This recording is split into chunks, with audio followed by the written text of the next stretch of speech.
ওম নমঃ শিবায়। হর হর মহাদেব।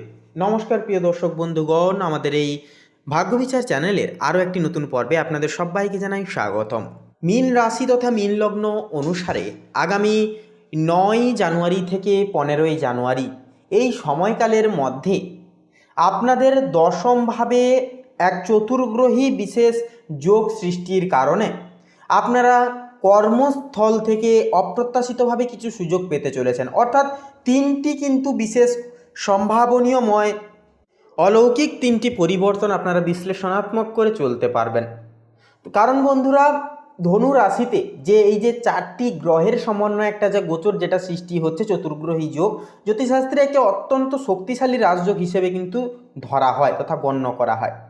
সূর্য ও মঙ্গলের তেজ, দেখুন দশম ঘরে সূর্য মঙ্গলের উপস্থিতি আপনাকে কর্মক্ষেত্রে অদ্যম জেদ এবং সাহস একটা যোগাবে। যারা সরকারি চাকরি করছেন বা উচ্চ পদে আসেন, আপনাদের পদোন্নতির পথটা কিন্তু সুপ্রশস্ত হবে। আপনার ব্যক্তিত্বে এমন এক আকর্ষণ তৈরি হবে যে লোকে আপনার কথা শুনতে বাধ্য হবে।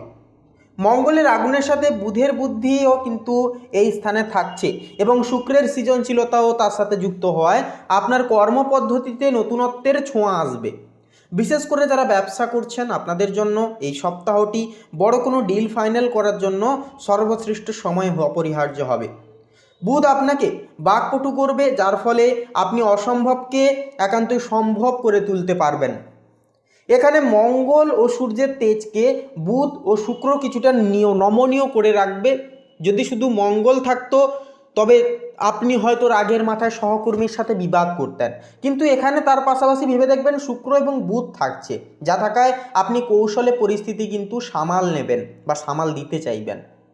এরপরে যে বিষয়টি হচ্ছে, আপনার রাশির চতুর্থ ঘরে সুখের স্থানে অবস্থান করছে কেতু, যেটি থাকছে সিংহ রাশিতে, এবং দ্বাদশ ঘরে ব্যয় স্থানে রয়েছে রাহু। সেক্ষেত্রে চতুর্থ কেতু সাধারণত পারিবারিক সুখের ক্ষেত্রে কিছুটা বিচ্ছিন্নতা বোধ একটা কিন্তু তৈরি করতে পারে। আপনার মনে হতে পারে যে পরিবারের লোকজন আপনাকে ঠিক বুঝতে পারছে না বা আপনার পাশে কেউ নেই, এরকম একটা একাকিত্ব মনোভাব এটা কিন্তু দেখা দিতে পারে। বাড়ির অভ্যন্তরীণ শান্তি বজায় রাখতে আপনাকে এই সপ্তাহে অতিরিক্ত পরিমাণে ধৈর্য এবং সতর্কতা অবলম্বন করে চলতে হবে, ধৈর্য ধরতে হবে। রাহুর একান্তই যে আধ্যাত্মিক একটা সংযোগ, যা দ্বাদশ রাহু আপনাকে কিন্তু জাগতিক বিষয়ের চেয়ে আধ্যাত্মিক বা গোপন কোনো বিষয়ে নিয়ে কিন্তু একটা আকর্ষিত বোধ করাবে বা অভ্যন্তরীণ কোনো গোপন বিষয়ের দিকে টেনে নিয়ে যাবে। আপনি হয়তো নির্জনের সময় কাটাতে চাইবেন। রাহু এখানে আপনাকে বিদেশের সাথে যুক্ত কোনো কাজে বা এক্সপোর্ট ইম্পোর্টের ব্যবসায় লাভবান করতে পারে।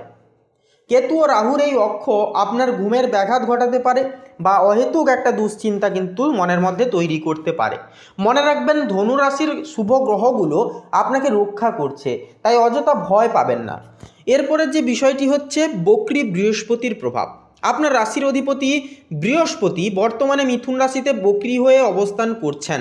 এটি একটি অত্যন্ত গভীর ও আলোচনার বিষয় হবে। যখন রাশির অধিপতি বক্রী হয় তখন ভাগ্য সরাসরি সহায় না হয়ে আপনাকে দিয়ে পরিশ্রম করিয়ে নেয় অনেকখানি। আপনি হয়তো গত কয়েক মাসে যে ভুলগুলো করিয়েছিলেন সেগুলো সংশোধনের একটা সুযোগ কিন্তু পাবেন, বা অর্থ কোনো জায়গা থেকে ঠিক সরবরাহ হচ্ছিল না, সেগুলি কিন্তু পুনর্মিলন ঘটবে, অর্থ কিন্তু প্রাপ্তি ঘটবে।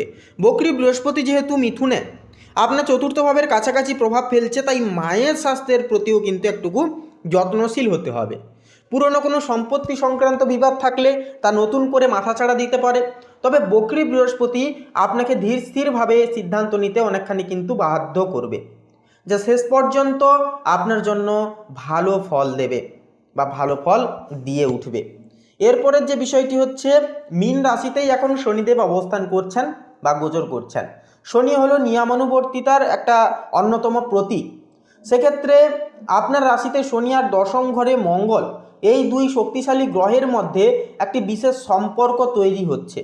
শনি আপনাকে বলছে আসতে যেতে, আর মঙ্গল বলছে খুব শীঘ্র এই জিনিসটাকে হাসিল করতে। এই দুইয়ের দ্বন্দ্বে আপনি কিছুটা মানসিক চাপে থাকতে পারেন বা মানসিক একটা দোটানার মধ্যে একটা কিন্তু পড়তে পারেন। এই সপ্তাহে আপনি যত বেশি নিয়ম মেনে চলবেন, শনিদেব আপনাকে তত বেশি পুরস্কৃত করবেন। অলসতা ত্যাগ করতে হবে।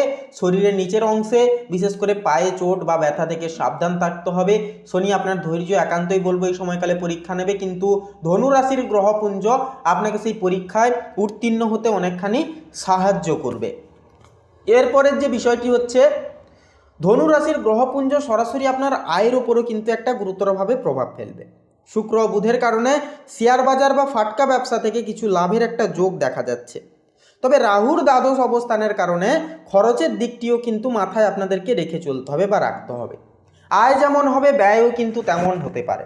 যারা অবিবাহিত বা প্রেমের সম্পর্কে আছেন, আপনাদের জন্য শুক্র ও বুধের সহাবস্থান অত্যন্ত শুভ হবে।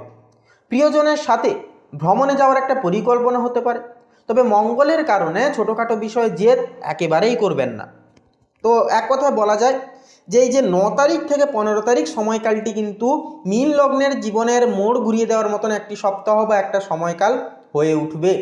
কর্মক্ষেত্রে আপনি রাজা, কিন্তু বাড়িতে আপনাকে নমনীয় ভাব বজায় রেখে চলতে হবে, গোপন ভাব বজায় রেখে চলতে হবে।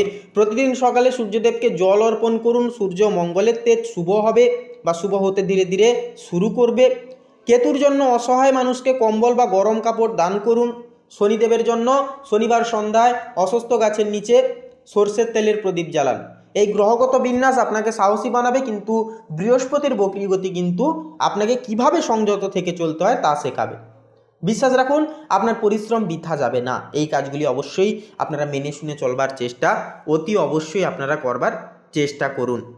এর পরের যে বিষয়টি আপনাদের ক্ষেত্রে লক্ষ্য করা যাচ্ছে, আপনাদের ক্ষেত্রে কিন্তু যে বিষয়টি বলবো যে এই সময়কালে নিজেদের যে প্র্যাকটিক্যাল বা আপনাদের যে নিজেদের যে দক্ষতা রয়েছে বা প্রতিভা যেটি রয়েছে, হিডেন কোনো প্রতিভা, সেগুলিকে আপনারা এই সময় যতটা কাজে লাগাতে পারবেন, নিজেদের বুদ্ধি বিচক্ষণতার জেরে যতগুলি সিদ্ধান্তগুলি বেছে নিতে পারবেন, ততটাই বলবো আপনারা কিন্তু শুভ তৎপরতার সহিত প্রত্যেকটা কাজকে সাজিয়ে গুছিয়ে করে তুলতে পারবেন অত্যাবশ্যকীয়ভাবে। এরপরে যে বিষয়টি হচ্ছে, আপনারা প্রত্যেক দিন আপনারা ইউনিভার্সকে ধন্যবাদ জানান। সকালে উঠে 8 ঘন্টা প্রাণায়াম করুন প্রত্যুষে। এই কাজগুলি করলে কিন্তু অনেকটা রোগ ব্যাধি সমস্যা থেকে কিন্তু আপনারা মানসিক দোটানা, মানসিক সমস্যা, অ্যাংজাইটি থেকে কিন্তু আপনারা খুব সহজেই বেরিয়ে আসতে পারবেন। যে কোনো সমস্যা আপনাদের কিন্তু ধারে কাছে আসতে পারবে না। এই কাজগুলি করুন এবং এই সময়কালে যতটা পারবেন বেশি বেশি করে আপনাদের ইষ্টচিন্তন আপনারা করুন, পূর্বপুরুষদের নাম স্মরণ করুন। এই কাজগুলি করলে কিন্তু অনেকটাই গুরুত্বপূর্ণ ফলাফল পাবেন আপনারা, অর্থাৎ মীন লগ্নের জাতক জাতিকারা।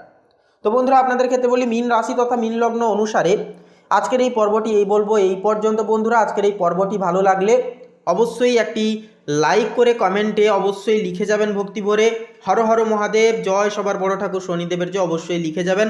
ভিডিওটি আপন বন্ধু বান্ধবদের সাথে শেয়ার করে অবশ্যই আমাদের এই ভাগ্যবিচার চ্যানেলটিকে সাবস্ক্রাইব করে অল অপশানে সিলেক্ট করে আমাদের পাশে থাকতে বন্ধুরা ভুলবেন না। আপনারা ভালো থাকুন, সুস্থ থাকুন, সতর্ক থাকুন। নমস্কার।